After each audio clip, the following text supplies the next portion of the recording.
I'm Uncle Freddy, and tonight on October Horrorfest, we're looking at I Still Know What You Did Last Summer, because that motherfucker from the last one isn't done yet. Hold on.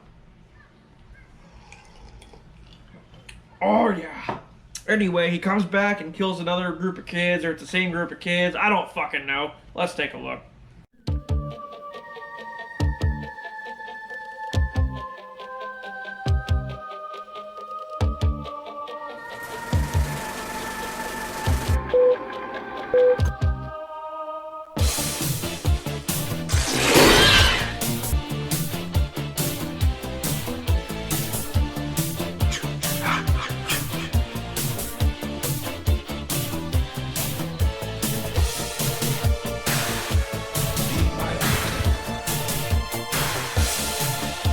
Today we're making love while that young boy drunk.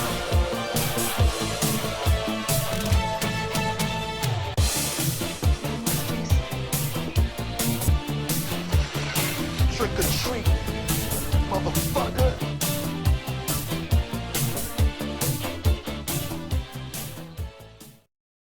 With your host, Freddy. Happy Halloween, bitch.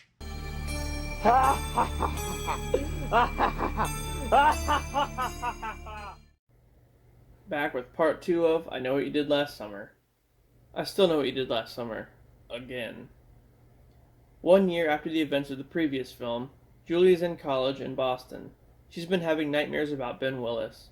We meet her roommate Carla, who just won a trip to the Bahamas from a radio station, and she chooses to take Julie and Ray with her, along with her boyfriend Tyrell.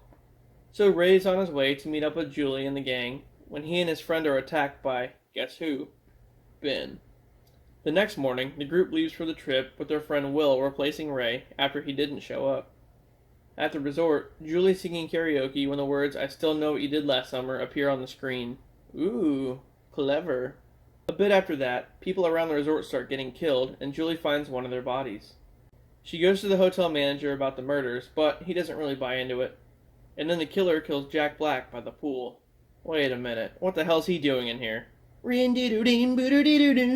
The following day, the group finds more people dead and the only working radio at the resort destroyed. So they go to the room of the guy who handles the boats on the island and find out that he's been using voodoo against them. Voodoo? Hoodoo? Do what? Remind me of the babe. I saw my baby crying. Oh, I'm sorry. Wrong movie.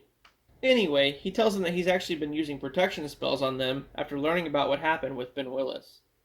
And then he goes on to say that Ben Willis actually had 2 children, a daughter, who died in a car accident as mentioned in the first movie, and a son. Well, shit.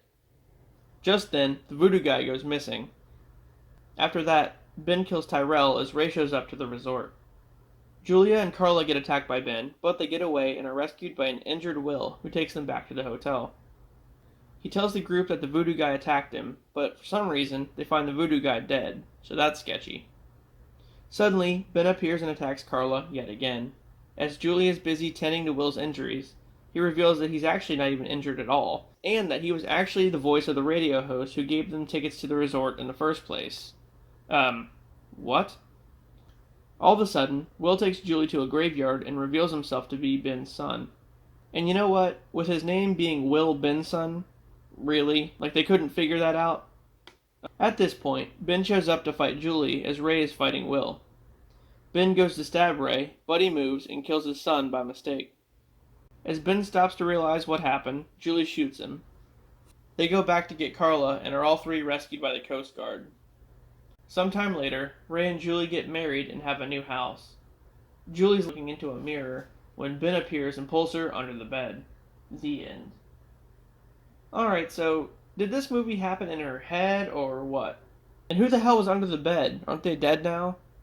Who was it? Rhonda Ben's cousin? Well, I mean, this was a decent sequel, and the reveal of Will as Ben's son was decent. It was expected, but it was good. Anyway, he's dead now, and he can't return, right? See you next time, as he always still knows what you did last summer again forever. I'll see you then.